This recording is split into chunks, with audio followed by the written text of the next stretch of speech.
Gloire à Dieu. Quel merveilleux jour. Un jour de nouvelle année. À nouveau, bonne et heureuse année. Une année sainte, plus sainte. Une année saine, plus saine. Père, nous t'adorons, nous t'aimons pour ce que tu as fait, pour ce que tu nous enseignes, pour le chemin, la direction dans laquelle tu nous mènes.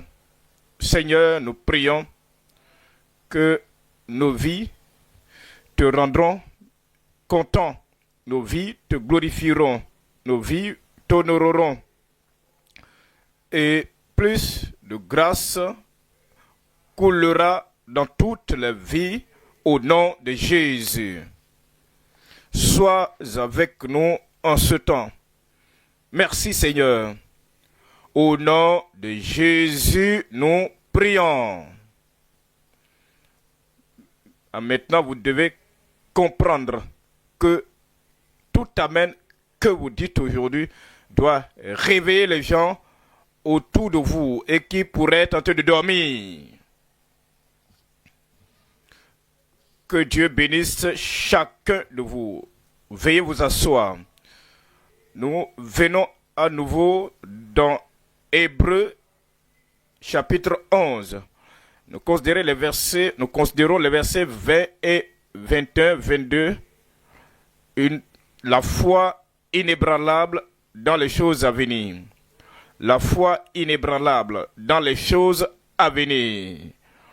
C'est par la foi qu'Isaac bénit Jacob et Ésaü en vue des choses à venir. Les patriarches de l'ancien temps connaissaient beaucoup à propos de l'histoire. Ils connaissaient également les choses présentes de leur temps, mais la pensée des choses à venir. Ils pensaient aux choses à venir. En considérant la parole de Dieu contient les choses qui se sont passées dans le passé, l'histoire du monde, de la création, l'histoire de l'homme choisi, Abraham, l'histoire d'Israël, la nation élue, même certaines brèves histoires de certaines nations païennes, et bien aussi l'histoire de notre Sauveur, sa naissance, sa vie, son œuvre et ses merveilles, ses miracles. Tout cela a été enregistré comme l'histoire. Maintenant, il y a l'histoire excitante de l'Église. L'Église aujourd'hui, l'Église dans cette génération. Mais la Bible contient des affaires, des choses sur les choses à venir. En réalité, comme vous considérez la Bible, une grande partie est concernée par les choses à venir, la prophétie. Et les prophéties de la Bible, certaines d'entre elles sont des choses qui devaient s'accomplir dans les siècles, dans un siècle, 100 ans, d'autres dans un millénaire, dans 1000 ans, d'autres vont s'accomplir plus loin dans une autre génération à la fin des temps. Les choses à venir. Voyez le verset 21. Hébreux 11, verset 21. C'est par la foi que Jacob mourant bénit chacun des fils de Joseph et qu'il adora appuyé sur l'extrémité de son bâton. Verset 22. Dans le verset 22, c'est par la foi que Joseph mourant fit mention de la sortie des fils d'Israël. et qu'il donna des ordres au sujet de ces eaux, considérant les choses de l'avenir.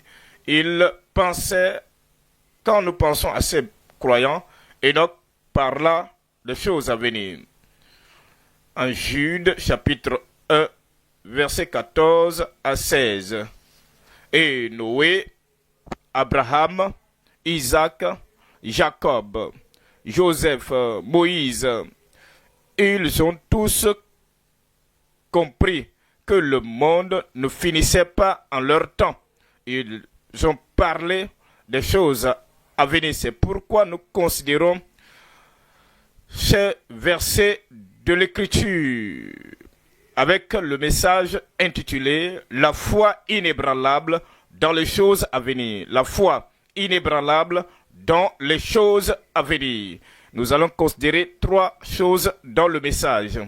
Premier point, la foi indéniable d'Isaac dans les choses à venir. La foi indéniable d'Isaac dans les choses à venir. Deuxième point, la foi inamovible de Jacob dans les choses à venir. Troisième point, la foi inébranlable de Joseph dans les choses à venir. La foi inébranlable de Joseph dans les choses à venir.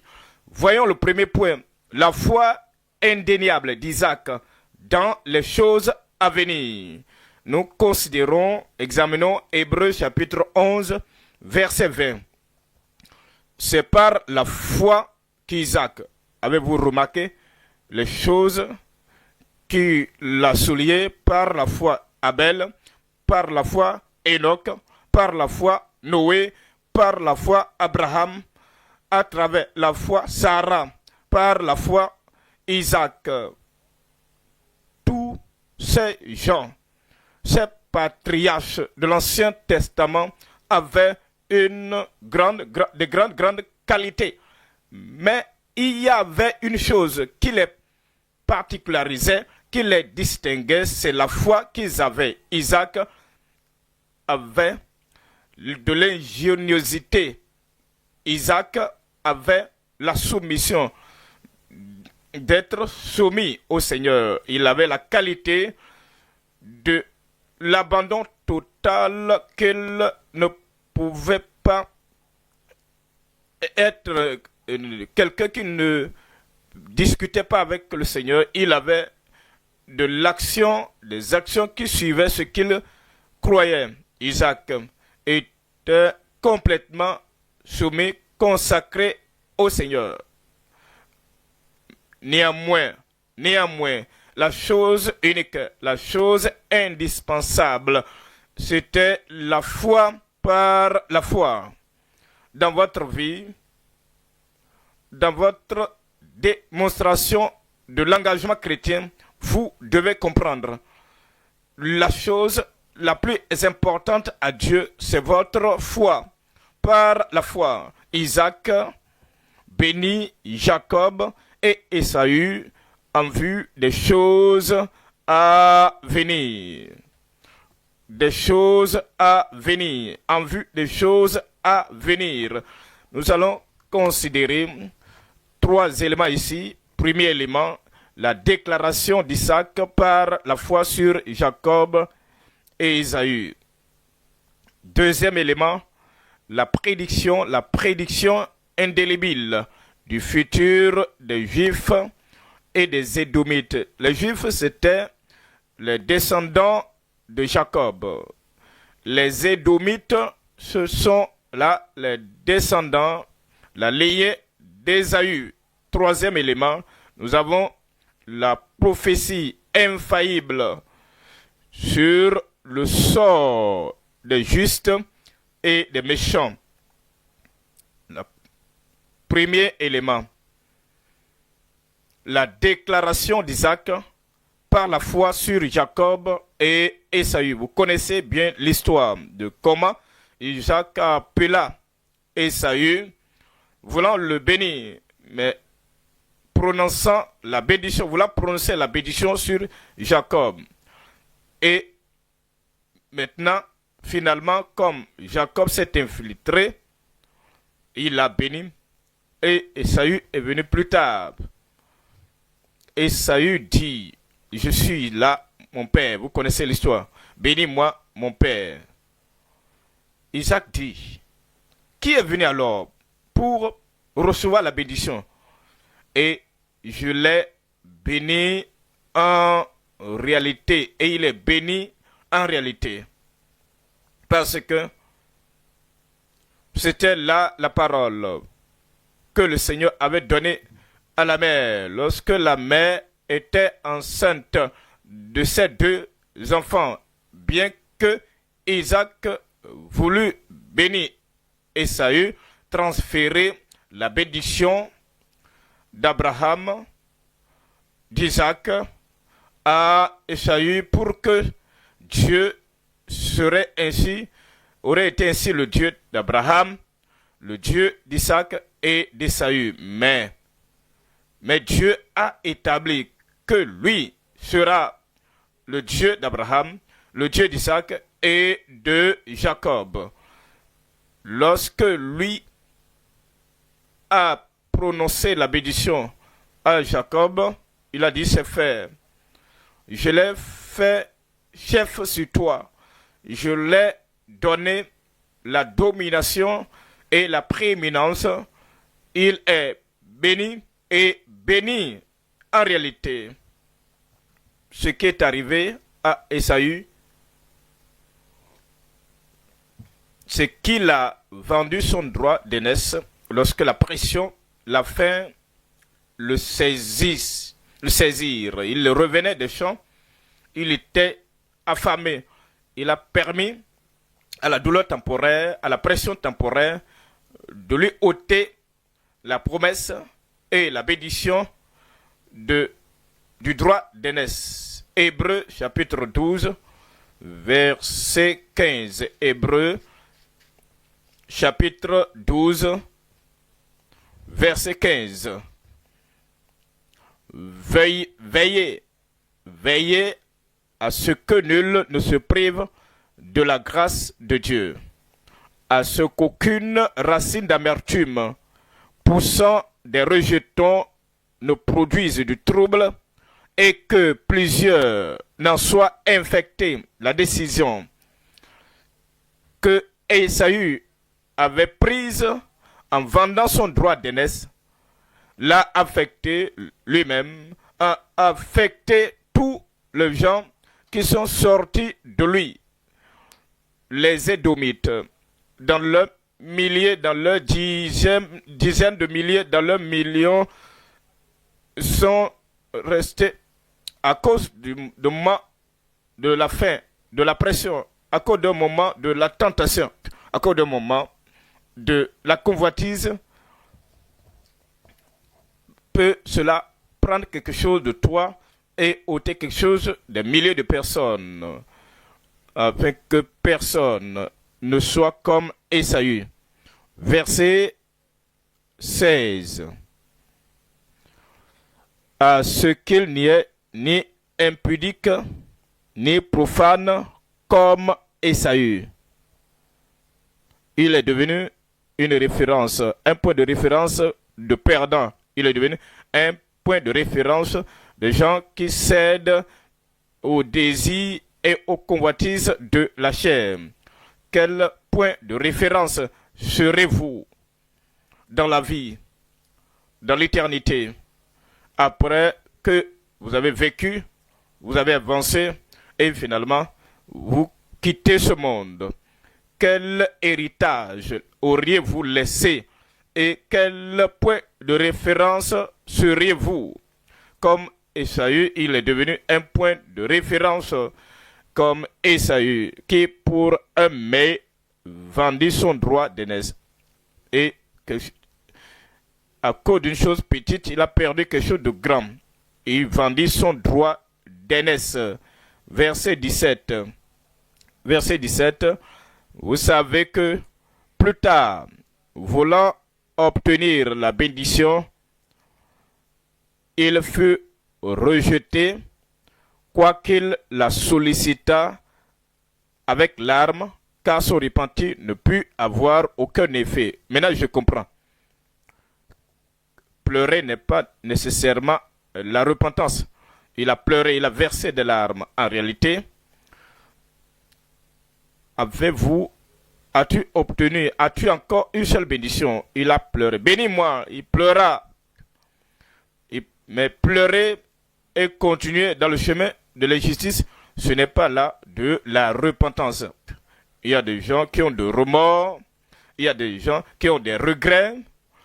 Les remords et le regret, pleurer, verser des larmes, ce n'est pas là nécessairement interprété comme la repentance. Si nous ne changeons pas de direction, nous ne nous détournons pas, si nous ne changeons pas, si il n'y a pas de transformation, et dans la nouvelle année vient avec des anciennes habitudes. Car il la sollicita avec larmes. Les larmes de crocodile n'apportent pas la conviction et n'apportent pas la conversion. Les larmes de crocodile veulent juste dire je suis en peine à cause de ce que j'ai perdu et non à cause de ce que j'ai fait. Vous voyez le deuxième élément, la prédiction indélébile du futur des Juifs et des Édomites. Ce que Isaac a déversé sur Jacob et Isaü, c'était l'accomplissement de ces choses dans leur avenir, dans leur ministère futur. Vous devez comprendre que Dieu ne place aucune mauvaise chose maléfique sur personne, même sur la descendance de personne.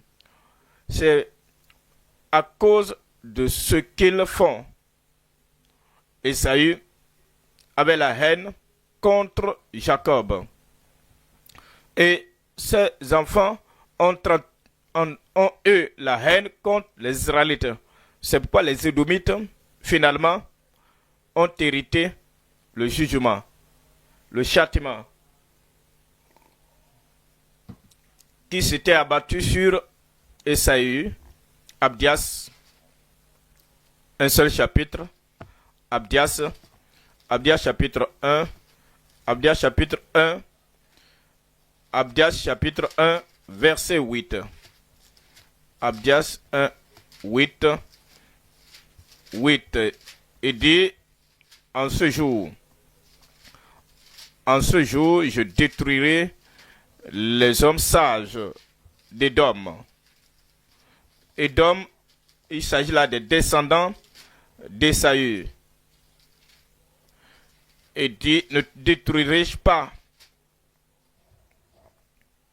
N'est-ce pas en ce jour, dit l'Éternel, que je ferai disparaître d'Édom les sages et de la montagne d'Ésaü l'intelligence.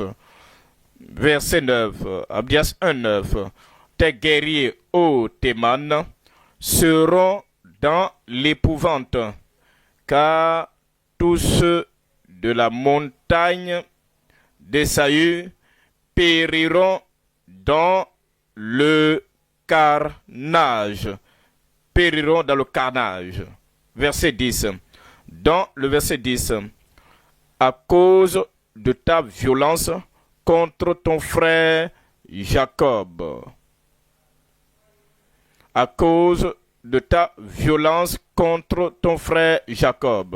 Vous voyez, c'est pourquoi le châtiment, la dévastation, la destruction est tombée sur eux. Mais vous vous rappelez, comme Jacob revenait de Laban, de chez Laban, et Ésaü a envoyé une délégation, il a même envoyé des dons, des présents, et ceux qu'il a envoyés ont dit, Ésaü vient, il vient avec 400 hommes. Et Ésaü s'était déterminé qu'il va détruire celui que Dieu a choisi. Et Jacob pria Vous vous rappelez, non? À Péniel, je ne te laisserai pas partir si tu ne me bénis. Et ce temps de prière temporairement a vaincu Ésaü. Et Jacob sortit, et Ésaü a couru, ils se sont embrassés. Et Ésaü pleura, et Ésaü a embrassé Jacob. Et Ésaü a dit, marchons ensemble. Mais c'était temporaire. Mon ami, vous pouvez avoir un changement temporaire de pensée, d'avis. Si la conviction, si la transformation ne se produit pas, si la transformation ne se produit pas, ce changement apparent, paraissant comme un changement temporaire, Ésaü a continué toujours dans la haine contre Jacob. Lorsque Israël devait passer à travers le désert, ils ont fait appel aux Édomites pour dire, nous allons traverser votre territoire, nous n'allons pas déraciner les épines, même si nous prenons de l'eau, nous allons payer l'eau que nous prendrons. Et les Édomites étaient toujours très fermes, très hostiles, ils refusaient. C'est comme ça dans nos cœurs. Nous devons faire très attention que nous ne transmettons pas la haine à nos enfants, à vos amis et aux autres avec qui vous avez eu des problèmes. C'était là ce qui attira le jugement sur les Édomites. Nous voyons la troisième chose ici, la prophétie infaillible sur le sort des justes et des méchants. La prophétie de la parole de Dieu. La prophétie de la parole de Dieu est très claire.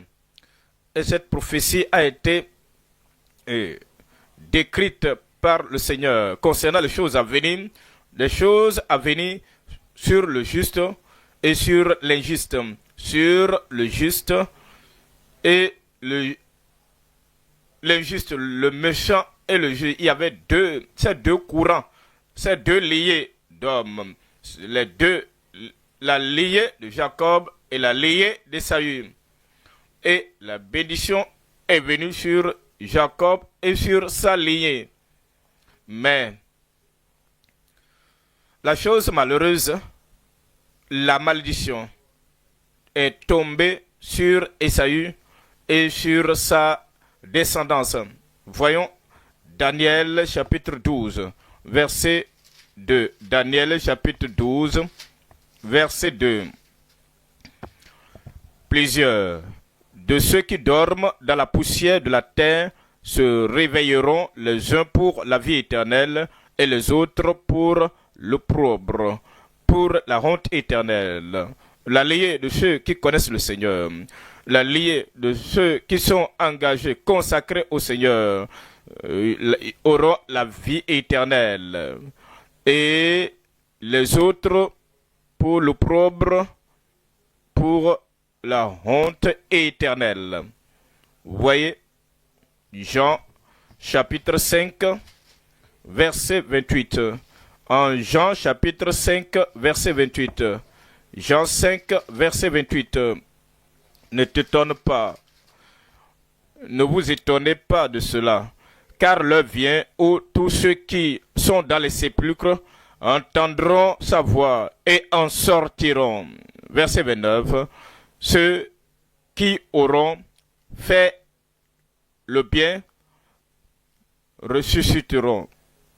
Ce n'est pas le bien de mes yeux, ce n'est pas les larmes de mes yeux, mais je considère la bonté de Christ au calvaire. Et à cause de cette bonté au calvaire, j'ai cru, je crois que par la grâce, vous êtes sauvés par le moyen de la foi. Cela ne vient pas de vous, c'est le don de Dieu.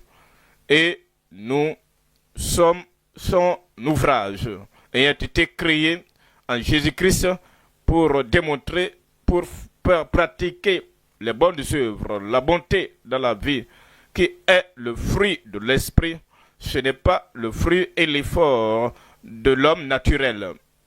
Mais ceux qui auront fait le bien ressusciteront pour ceux qui auront fait le bien par la grâce et non pas leurs œuvres, ressusciteront pour la vie, mais ceux qui auront fait le mal, ceux qui seraient demeurés dans leur état naturel, dans leur vie naturelle, parce que naturellement, l'homme est mauvais.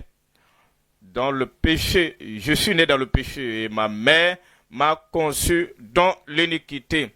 Et lorsque quelqu'un demeure dans cet état naturel de mal, Christ est là, il dit, il ne veut pas Christ, il est assez bon par lui-même.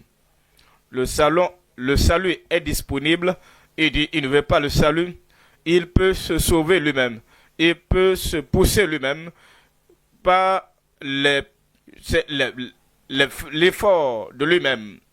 C'est une telle personne qui reste dans son état originel de péché et de méchanceté. Lorsque la résurrection prendra place, ceux qui auront fait le mal ressusciteront pour le jugement. Alors il y a deux chemins. Comme nous pensons au futur, cela vient lorsque nous comprenons que ceux qui sont sauvés et continuent de croire au Seigneur, il y aura la vie éternelle. Mais ceux qui se détournent de la foi, il y aura le jugement à venir. 2 Corinthiens chapitre 5. 2 Corinthiens chapitre 5 verset 10. 2 Corinthiens 5 verset 10. Car il nous faut tous comparaître devant le tribunal de Christ, afin que chacun reçoive selon le bien ou le mal qu'il aura fait étant dans son corps, bien comme mal. Le bien et le mal. Verset 11. Connaissant donc la crainte du Seigneur, nous cherchons à convaincre les hommes, connaissant la terreur, connaissant le jugement qui s'abat sur les rebelles endurcis, le jugement venant sur les pécheurs endurcis, le jugement s'abattant sur ceux qui suivent le chemin d'Esaü. Connaissant donc la crainte du Seigneur, il dit, nous cherchons à convaincre les hommes. Dieu nous connaît. Dieu nous connaît et j'espère que dans vos cœurs, dans vos consciences, vous nous connaissez aussi. Il nous dit en Ecclésiaste chapitre 12, verset 13. Ecclésiaste chapitre 12, verset 13. Ecclésiaste chapitre 12, verset 15. Ecclésiaste 12, 15. Nous parlons de Jacob, nous parlons d'Esaü, nous parlons d'Israël, nous parlons de la lignée qui est venue de Jacob. Nous parlons des Édomites, la lignée qui est sortie d'Esaü. Maintenant, écoutons la fin du discours. Ecclésiaste 12, 15. Écoutons la fin du discours. Crains Dieu et observe ses commandements. C'est là ce que doit faire tout homme. Verset 16. Car Dieu amènera toute œuvre en jugement au sujet de tout ce qui est caché, soit bien, soit mal. Allons maintenant au deuxième point. Abordons le deuxième point. La foi inamovible de Jacob dans les choses à venir. La foi inamovible de Jacob dans les choses à venir. Hébreux chapitre 11, verset 21. Hébreux, c'est pas la foi que Jacob. C'est par la foi que Jacob, il était un supplanteur, il était un pécheur. Vous voyez, vous savez comment un supplanteur, un pécheur peut-il devenir un saint fidèle? C'est par la foi. Il était un tricheur, il a triché les autres, mais il avait certaines méthodes de manœuvre, de manipulation, même quand il vivait dans la maison de Laban. Comment cette personne rusée, cette personne mesquine est-elle devenue saint par la foi? Il était un fugitif, il a fui à cause du mal qu'il avait fait. Comment est-il devenu le favori de Dieu et le favori du ciel et le père de la nation choisie d'Israël par la foi? Tout ce que peu importe dans ce que vous avez été dans le passé, peu importe dans ce que vous êtes plongé dans le passé par la foi, Jacob mourant, bénit chacun des fils de Joseph et qu'il adora appuyé sur l'extrémité de son bâton. Vous avez si vous lisez bien, Genèse chapitre 47, Genèse 48, Genèse 49, vous allez voir comment Jacob appela Joseph pour dire: je n'ai jamais pensé que je reverrais ton visage. Je pensais que tu étais mort, mais maintenant je te vois. Et je vois tes fils, Ephraïm et Manassé. Amène-moi tes fils. Je veux les bénir. Parce que tes fils, je les prendrai à moi. Et si tu as d'autres enfants après Ephraïm et Manassé, ce seraient là tes fils. Mais Ephraïm et Manassé seront à moi. C'est la raison pour laquelle, quand vous considérez les tribus d'Israël, en réalité, quand vous les comptez, les 12, ils sont 12 tribus, mais vous devez soustraire Lévi. Quand vous enlevez Lévi, ça devient 11.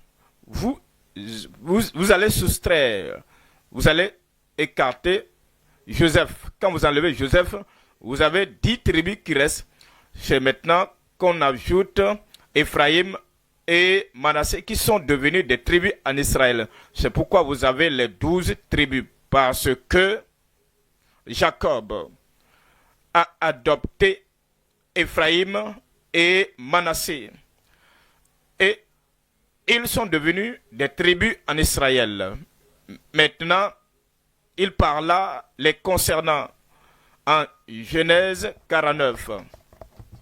Il a parlé concernant Ruben, concernant Siméon, concernant Lévi, Lévi qui était des instruments de violence. Il a parlé d'Isaac, il a parlé de chacun d'eux et leur dit ce qui adviendrait dans leur vie à la fin des jours.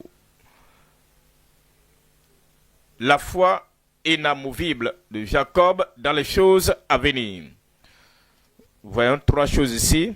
Premièrement, la foi indiscutable de Jacob et son adoration.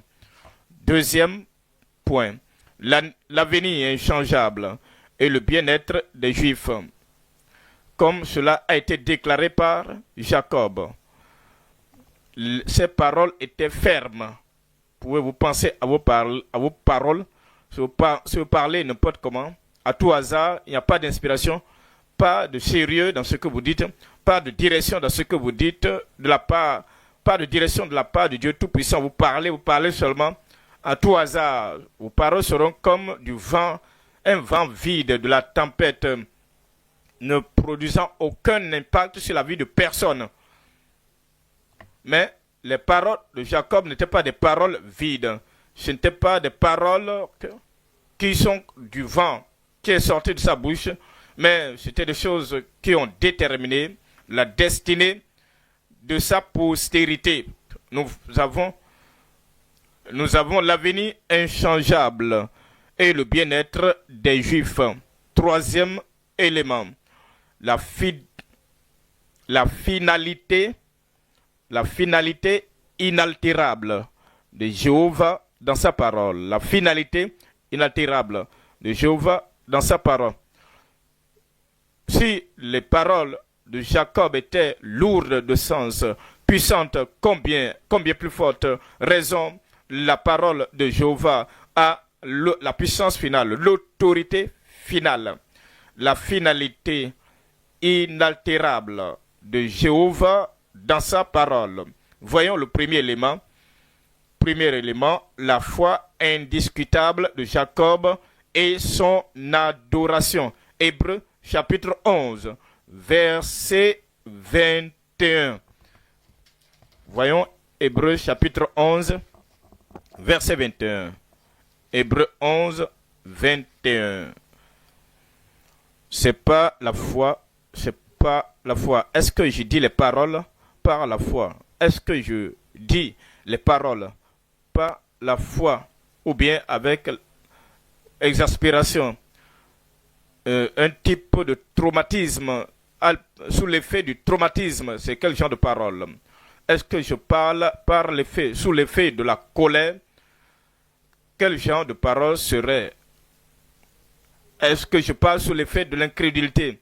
Je suis fatigué, j'en ai marre, c'est fini pour moi. Est-ce que je parle sous l'effet de la fatigue? Et ce que vous dites ne peut pas être affirmé par le ciel. Mais lorsque vous avez la foi en Dieu, la foi en sa parole, et la foi dans la déclaration du Dieu Tout-Puissant, Jacob, mourant béni, chacun des fils de Joseph. Je vous l'avais dit. Et il s'agit d'Éphraïm et de Manassé, et qu'il adora appuyé sur l'extrémité de son bâton. C'est de cette manière nous avons besoin de parler. Nous devons parler en Job 22, 27. Job 22, 27. Job 22, 27. Tu le prieras et il t'exaucera. C'est un amen des gens qui dorment. Tu le prieras. La prière de foi. Quand vous parlez, Jacob par la foi, ce n'est pas par la frustration. La prière, ce n'est pas par la frustration, ce n'est pas par la peur. Comment Jacob en ce temps? Regardez Jacob, il a parlé à Ruben, mon premier-né, la prééminence de ma force. Tu es instable comme les eaux, tu ne peux pas exceller. Il n'avait pas peur de Ruben, Siméon, Lévi. Vous avez été des outils de guerre, de violence. Ils sont allés sur les Sichémites. Vous voyez ce qu'ils ont fait. Et il parla.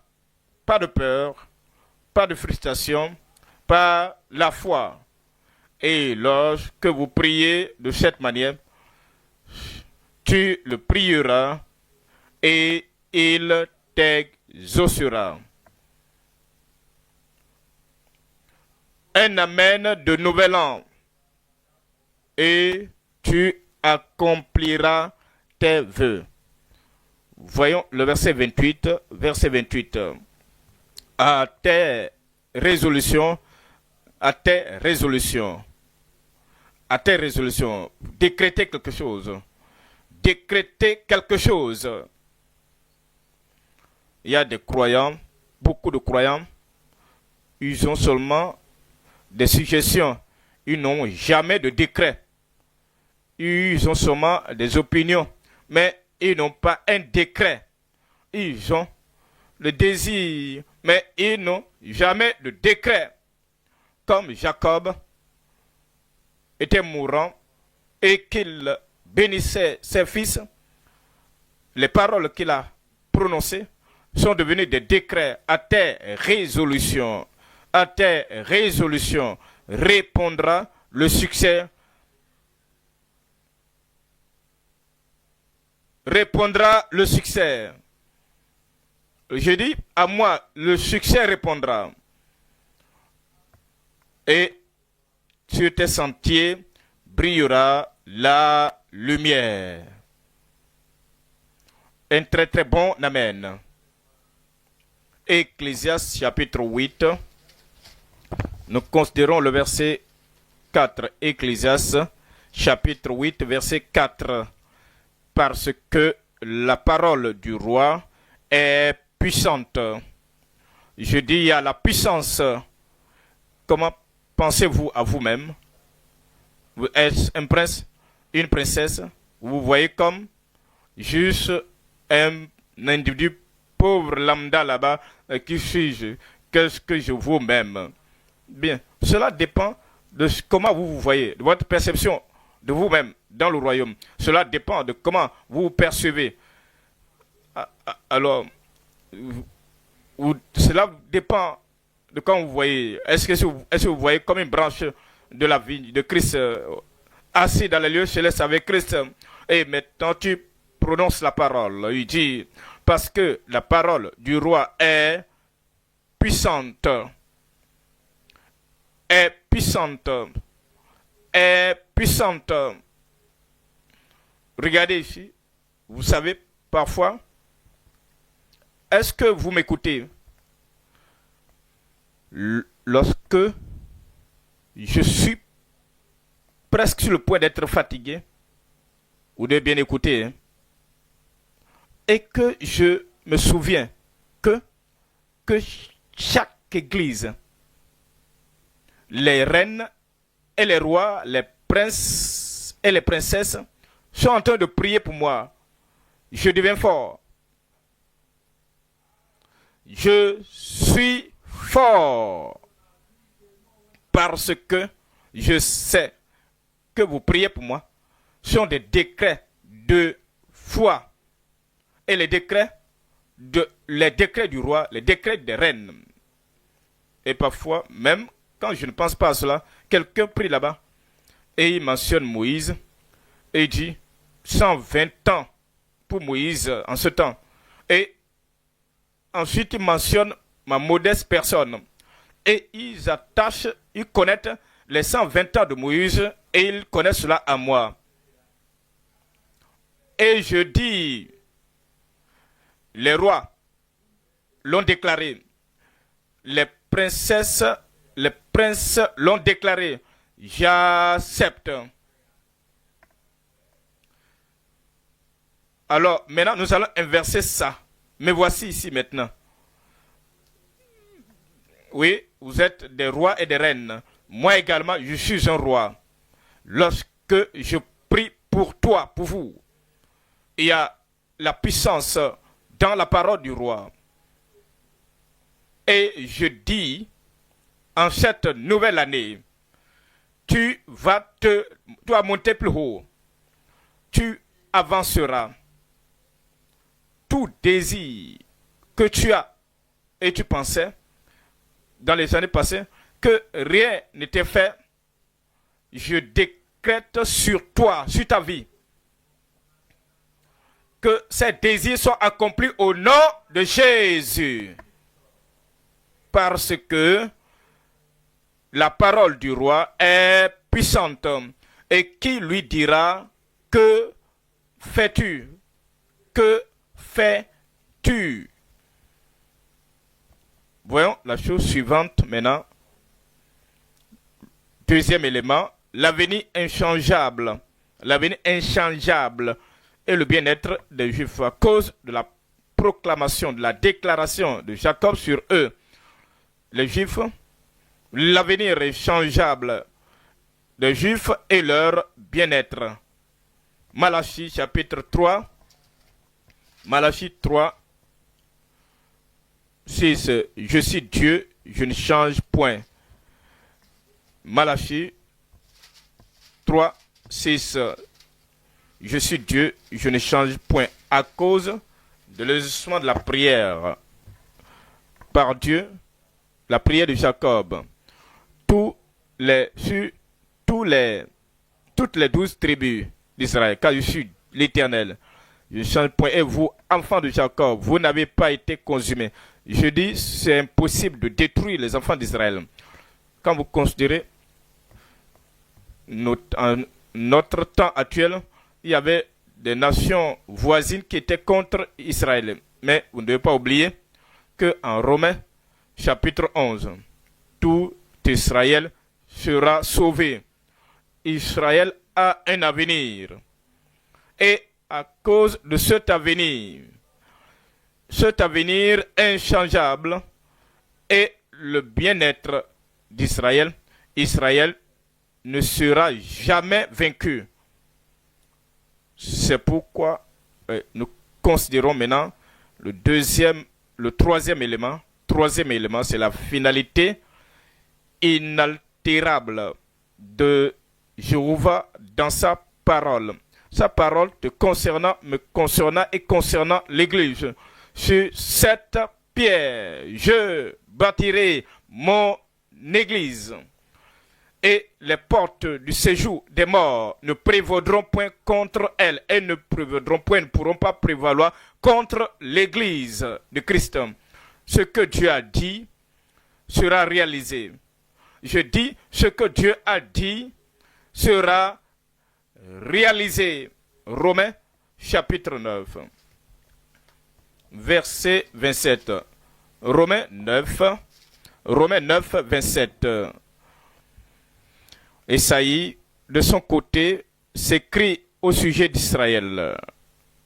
Quand le nombre des fils d'Israël serait comme le sable de la mer, un reste seulement sera sauvé.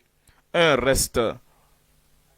Qu'est-ce que cela veut dire? Ceux qui sont morts sont morts, les Israélites qui sont morts depuis le temps d'Exode jusqu'au temps de Deutéronome, jusqu'au temps de Josué. Tous ceux qui sont morts.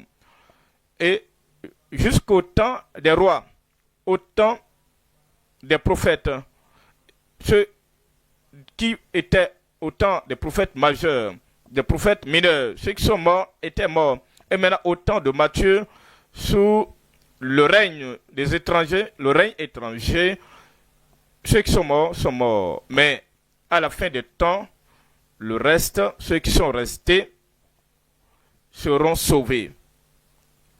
Vous voyez, Romains chapitre 11, verset 25. Romains chapitre 11, verset 25. Car je ne veux pas, frères, que vous ignorez ce mystère, afin que vous ne vous regardiez point comme sages. C'est qu'une partie d'Israël est tombée dans l'endurcissement jusqu'à ce que la totalité des païens soit entrée. Voyez le verset 26. Verset 26. Et ainsi, tout Israël, rappelez-vous des paroles de la prophétie de Jacob, rappelez-vous des paroles de tous les apôtres par l'inspiration de l'Esprit. Et ainsi, tout Israël sera sauvé, selon qu'il est écrit, le libérateur viendra de Sion, et il détournera de Jacob les impiétés. Amen. Amen. Et si les paroles sur Israël sont accomplies, les paroles sur l'Église, les paroles déclarées sur l'Église, l'Israël de Dieu, seront accomplis. Mais rappelez-vous, tous les enfants d'Abraham par la foi, ils sont allés partout dans le monde pour être une bénédiction pour chaque nation du monde. Il n'y a pas de porte fermée. Le Seigneur va ouvrir les portes devant nous au nom de Jésus. Troisième point maintenant. Dans ce troisième point, nous examinons la foi inébranlable de Joseph dans les choses à venir. La foi inébranlable de Joseph dans les choses à venir. Nous considérons Hébreux chapitre 11, verset 22. Hébreux 11, 22. Par la foi, Joseph, par la foi, Abraham. N'est-ce pas bien que ceux qui ont suivi, qui nous ont devancé, Abraham par la foi, Isaac par la foi, Jacob par la foi, Joseph par la foi. C'est par la foi que Joseph, mourant, fit mention de la sortie des fils d'Israël. Il connaissait, il savait qu'il n'allait pas passer l'éternité, tout le temps, en Égypte, les choses à venir. Ils n'étaient pas encore sortis, mais ils sortiront. Moïse, le libérateur, n'était pas encore né au temps de Joseph, mais il savait que le libérateur viendra pour prendre Israël et le faire sortir d'Égypte. Dites un bon amen. L'Égypte, la puissance mondiale à l'époque de Joseph, il a compris que la puissance mondiale ne peut pas retenir Israël sous l'esclavage, mais Israël va se relever. Israël prendra départ pour sortir d'Égypte et deviendra une grande force, une puissance plus grande dans les nations du monde, parce que cela a été promis à Abraham. Ainsi, il avait une foi inébranlable dans les choses à venir. Ainsi, par la foi, Joseph mourant fit mention de la sortie des fils d'Israël et qu'il donna des ordres au sujet de ces eaux. Nous allons considérer trois choses là. Première chose, premier élément, sa foi dans la sortie d'Israël, de la sortie de la servitude égyptienne. Sa foi dans la sortie d'Israël de la servitude égyptienne. Deuxième élément, leur libération et leur départ loin de la servitude méchante. Troisième élément, l'avant-goût d'un départ imminent pour la félicité ou la béatitude éternelle. L'avant-goût d'un départ imminent pour la félicité éternelle. Voyons le premier élément, sa foi dans la sortie d'Israël de la servitude égyptienne. La parole de Dieu est très claire, qu'il devait sortir. Voyez ce que nous venons de lire en Hébreux chapitre 11, verset 22.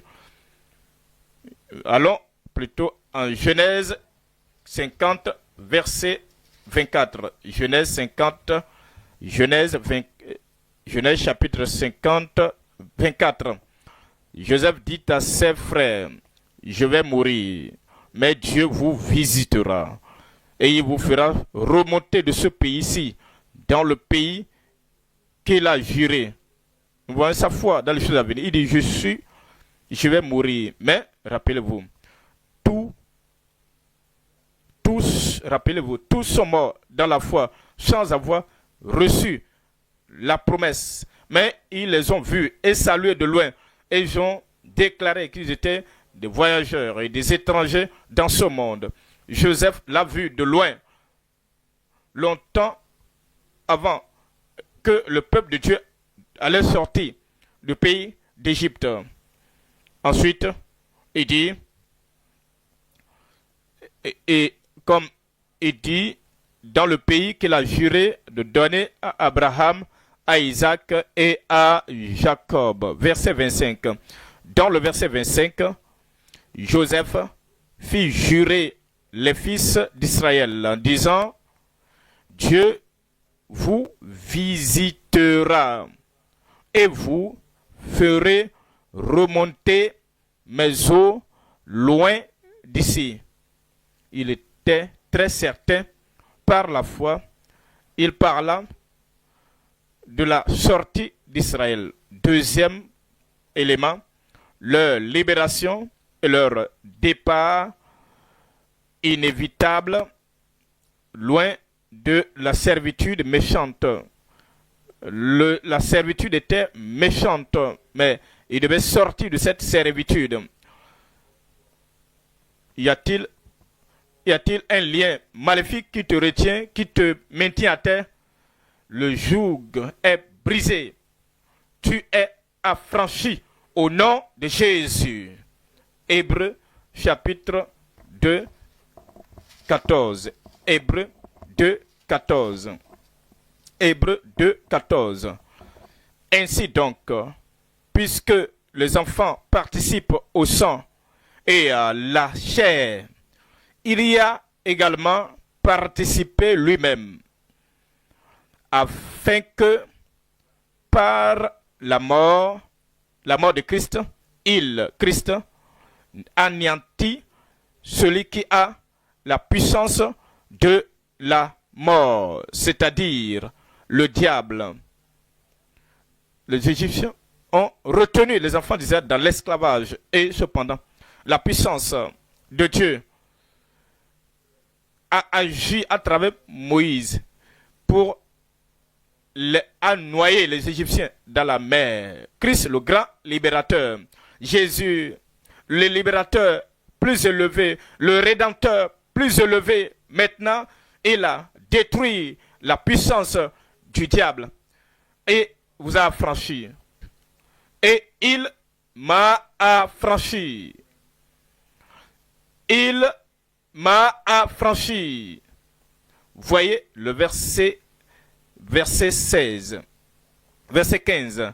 Et qu'il délivra tous ceux qui, par crainte de la mort, étaient toute leur vie retenus dans la servitude. Voyez le troisième élément ici. Troisième élément. L'avant-goût d'un départ imminent pour la félicité éternelle. Nous vivons, nous quitterons cette terre bientôt. Nous quitterons ce lieu souillé bientôt. Nous quitterons ce monde corrompu qui est sous le contrôle de l'usurpateur. Satan, l'usurpateur, Satan est un usurpateur. Il n'a pas une autorité propre à lui. Le Père dans le ciel ne lui a pas donné la terre. Aussi bien dans les psaumes et dans le Nouveau Testament, il dit la terre appartient à l'Éternel et tout ce qu'elle renferme. S'il y a quelqu'un qui a une emprise sur le monde, c'est un usurpateur. Mais le Seigneur va briser la puissance et l'emprise du diable.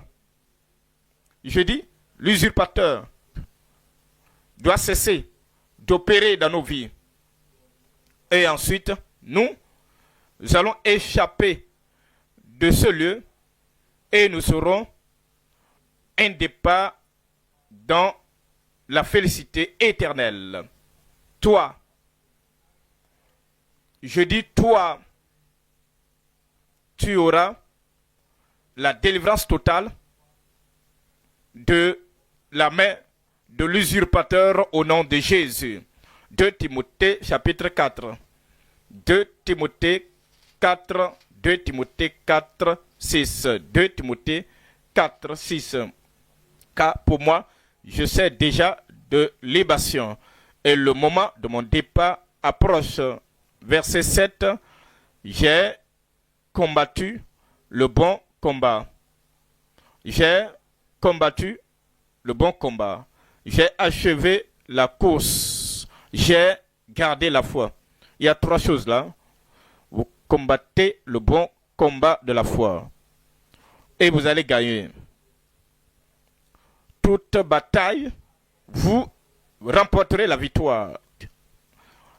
Et deuxième chose, j'ai achevé ma course. Vous n'allez pas quitter avant de finir.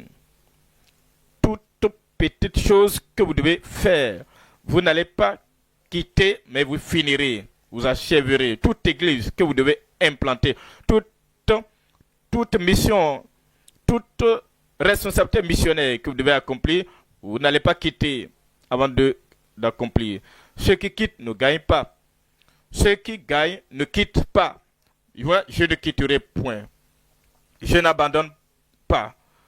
Je dis, je n'abandonnerai point. J'ai achevé la course. J'ai gardé la foi. Vous allez garder la foi. Je dis, vous allez garder la foi. Vous voyez le verset 8. Verset 8. Désormais, la couronne de justice m'est réservée. Le Seigneur, le juste juge, me la donnera dans ce jour-là. Et non seulement à moi, mais encore à tous ceux qui auront aimé son avènement. Amen. L'apôtre Paul vous amène, il dit, viens te tenir à côté de moi. Je dois avoir une couronne de vie. Et parce que tu aimes le Seigneur et tu aimes son avènement, viens te tenir ici. Comme tu auras la même récompense que j'aurai. Rappelez-vous, toujours, l'honneur venant du ciel est tombé sur vous. Le choix de Dieu est sur ta vie. Les apôtres recevront les récompenses. Regardez-moi face à face. Toi, tu recevras la même récompense. La couronne de vie, la couronne de justice, le Seigneur te les donnera. Je l'accepte. Je le crois. Je le reçois. Et la puissance pour continuer jusqu'à ce qu'il revienne repose maintenant sur ta vie au nom de Jésus. Levez-vous dans la victoire. Levez-vous dans la puissance conquérante. Levez-vous dans la joie que toi, tu achèveras bien, mon frère, sans aucune ombre de doute, ma soeur, sans aucune ombre de doute, tu achèveras bien ta course au nom de Jésus. Ouvrez la bouche et amenez tout ce que vous avez entendu, tout ce que vous avez appris au Seigneur dans la prière.